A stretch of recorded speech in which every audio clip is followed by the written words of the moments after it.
Ang susunod na programa ay rated PG. Ito ay nangangailangan ng patnubay at gabay ng magulang para sa mga batang manonood. Ang buong akala ni Moira matatakasan na niya ang kasalanan niya kay Lolo Pepe dahil walang ebidensya na siya ang huling kasama at nagpahamak kay Lolo Pepe sa hotel.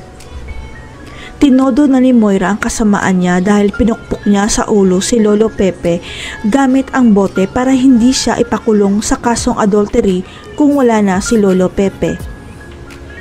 Habang si Zoe tinodo rin ang drama na kunyari galit siya kay Moira at kampi siya kay Lolo Pepe, pero ang totoo magkasabwat sila ni Moira na patahimikin si Lolo Pepe.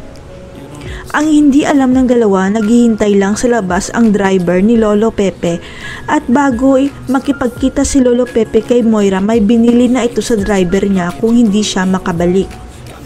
Alam kasi ni Lolo Pepe na wala siyang laban sakaling saktan siya ni Moira, lalo na at matanda na siya at hindi pa niya kasama ang mga bodyguards niya, lalo na si Quinito.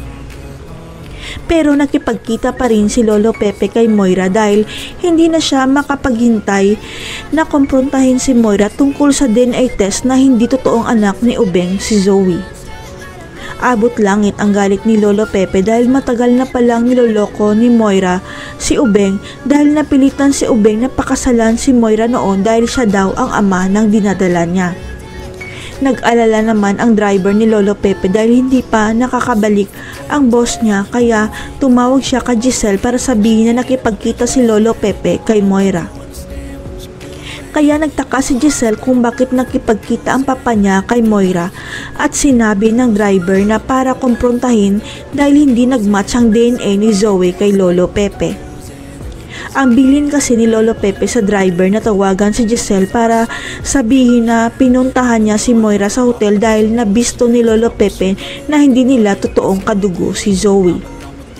Hanggang sa makatanggap ng tawag si Giselle na nag-aagaw buhay si Lolo Pepe sa ospital dahil may pumukpok ng bote sa ulo niya kaya nawalan siya ng malay. Kaya ang prime suspect ni Giselle ay walang iba kundi si Moira, kaya tutugisin ng pamilya Tanyag si Moira para pagbayaran nito ang ginawa niya kay Lolo Pepe. Makamit kaya ni Lolo Pepe ang hustisya sa tulong ng personal driver niya?